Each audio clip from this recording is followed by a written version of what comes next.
Ang lalakas talaga ng amats nitong mga Tsekwa na to. Tayo pa yung sinabihan na wag manggulo. Mag-behave daw tayo, guys. Kaloka. Kami pa yung magbe-behave ngayon sa ginawa nyong karumal-dumal dito sa aming bansa. Kami pa yung mag-behave. Kayo tong kamkam ng hindi naman sa inyo. Tapos ngayon kami pa yung nagmukhang masama. Ang lalakas naman ng tama nyo. Nakakaloka. Sabi dito sa balita, guys, oh. Kita niyan? Don't provoke. China warns Philippines. Pero guys, dahil may lahi tayong matatapang, tayong mga Pinoy, hindi ho nagpasindak. Walang makakasindak, walang sino mang sisindak dito sa amin. Yung ating mga military armed forces, hindi ho nagpasindak. Sabi ba naman nila, umpisa pa lamang ho ito ng mga hakbang ng gobyerno para siguraduhin malayang nakakapangisda ang mga Pilipino sa naturang balahura. Umpisa pa lamang ho ito ng aming hakbang, anya ng mga Armed Forces of the Philippines. Tama yan. Huwag tayong magpasindak sa kamay ng mga Tsekwa. Ipaglaban kung ano yung tama. Ang atin ay atin, ang kanila ay kanila. Sabi dito ng AFP, guys, we don't care about China's reaction. What's ours is ours. Ang amin ay amin. We only asserted our rights. Diba? Nagpa-practice lamang kami ng aming press freedom kung sa day language. We have nothing to be afraid of. Wala namin dapat ikatakot kasi amin naman yung balahurang yan. Amin naman yung naturang lugar na yan.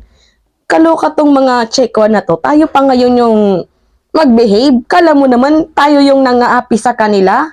Sila nga tong madaming ginawang kasamaan sa atin. Kung matatandaan nyo, winater canon tayo. Kung matatandaan nyo din, guys, sinira ang ating coral reefs. 'Di ba? At saka yung recent ngayon na ginawa nilang kabalastugan, 'di ba? Floating barriers. Tapos ngayon, kami pa yung mag-behave. Abay, nasisiraan na ba kayo ng bait? Di ba? Ninakaw nyo na nga yung aming mga marine resources. Sinira nyo na nga din yung mga kabahayan nitong mga isda namin. Kaya bumaba yung supply namin sa isda. Tapos ngayon, kami pa yung masama.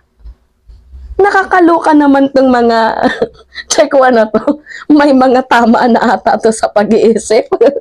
Okay, ito sabi Sabi ng China nung nakarang araw, winarningan ho ang Pilipinas not to provoke or stir up trouble. Wag na ho kayong gumawa ng gulo.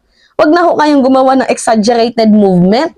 Sabi nitong mga Tsekwa sa amin, sa atin, tayo pa pala yung gumagawa ng gulo.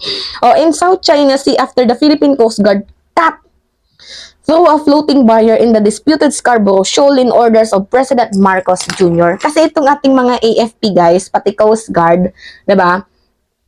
Sinira nila yung floating barriers na hinarang nitong mga nakinabit pala nitong mga Tsekwa. Buti naman sinira yan para naman kahit papano malayang makapangisda ang ating mga mangingisda. 'Di ba? Hindi naman yan kanila. 'Di ba? Around 120 nautical miles pa lang yun. Atin yun eh. Paano naging sa inyo yun? Kaluka tong mga Tsekwa na to. Tsaka yan, it's a very danger na yung nilagay nilang floating barriers. Kasi imagine, yung mga bangka dyan pwedeng matrap, pwede pang mamatay yung mga tao dyan, yung mga mangingisda. Kayo tong abuso ng abuso sa amin, tapos ngayon kami pa tong naging masama. Lakas naman ng tama. So, China's Foreign Ministry spokesperson Wang Wenbin said, China's resolve in safeguarding its sovereignty and maritime interests over Hwangyan Islands is unwavering. Kasi inaangkin nila na kanila yung lugar na yun. Di ba? Wala namang nakalagay dyan na China. Ay nakalagay dyan Baho de Masinloc. Hindi yun sa inyo. Kamkam kayo ng kamkam ng hindi sa inyo. Tapos ngayon, kami pa yung naging masama. Dapat sa mga, sa mga Chinese na to, bigyan ng persona non grata. Hindi na papasukin sa bansang Pilipinas. Yung nangyari nung nakarang araw sa airport, 'di ba? Sa May Tugigaraw, ano yung nangyari doon? Naging VIP sa Hero Lounge itong mga Tsekwa na dapat sana yung mga retired generals. Kakaloka kayo. Di ba? Tama ba ako mga mamamayan? Iban yung mga Chekwa sa bansang Pilipinas.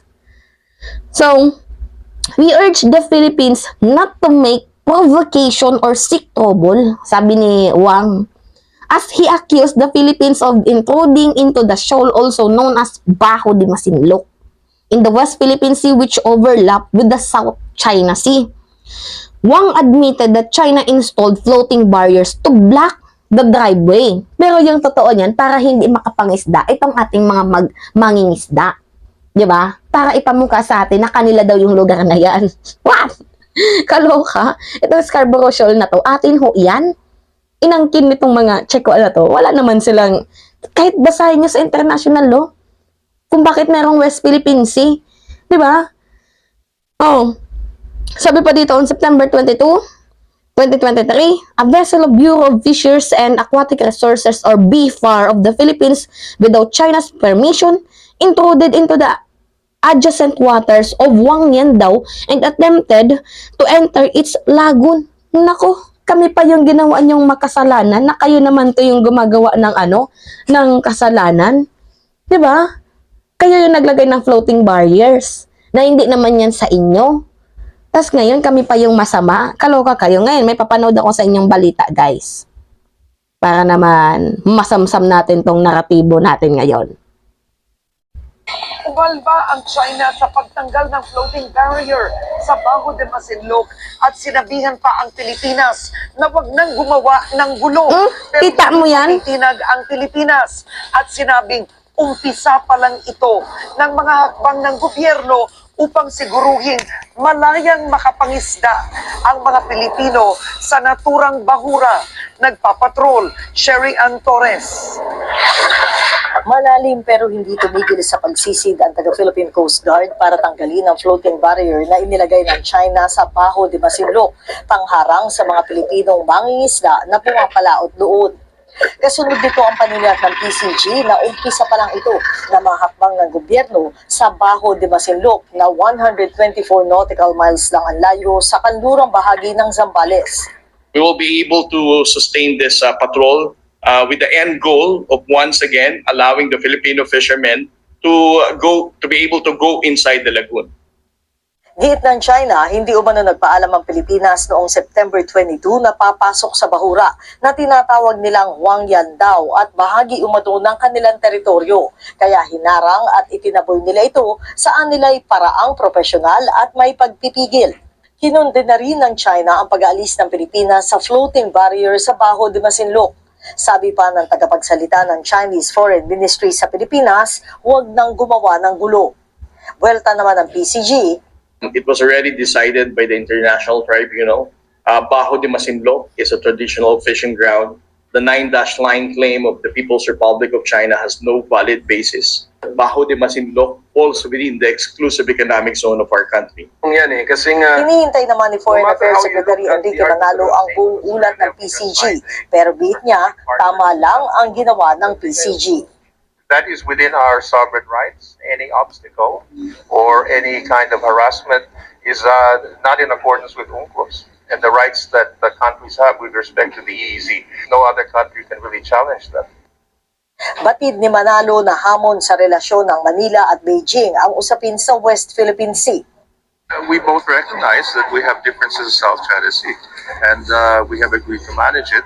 And so the challenge is how to manage it properly. These are countries requesting. Humarap ngayong Martes si Manalo sa Senado kaugnay ng panukalang 24.05 billion peso budget ng DFA para sa taong 2024. Kung saan tinanong siya kung paano pa pinapalakas ng DFA ang depensa ng Pilipinas sa panahon ito. Sagot ng kalihim, susi ang pagpapaigting na ugnayan ng Pilipinas sa mga kaalyado nito gaya ng Japan, Amerika at Canada. Pero kung si Senador Ronald De La Rosa ang tatanungin, may isang mabisang paraan para lumakas palalo ang DFA. Dapat ang DFA bigyan natin malaking suporta for me. Because alam kong our counterparts from other countries, malaki ang investment talaga nila dyan sa kanilang mga DFA. Malay pala ako, minority leader, what I was trying to say was confidential fund. Is the department asking for confidential fund. Sabi, sagutin niyo, Secretary, for the record. No, we're not asking during the pendency. Iakyat na sa plenary debate ang 2024 budget ng DFA, kasunod ang paglusot nito sa Senate Committee on Finance. Sharian Torres, ABS-CBN News. Yan. Narinig niyo yung balita? Hindi lahat na ho sa loob ng 3 minuto. Kaya goods ho, Pilipinas, Philippine Coast Guard, Military Armed Forces of the Philippines, hindi kayo nagpasindak, hindi nabahag yung buntot nyo. Goods din ho sa ating presidente na wala nang pa-press briefing. Utos tanggal agad. Kaya yan yung gusto ko sa ating presidente. May paninindigan. Anyway, yun lamang ho guys. At it's me again, si Mima Alicia nyo. At nagbabalik ulit tayo sa ating panibagong video.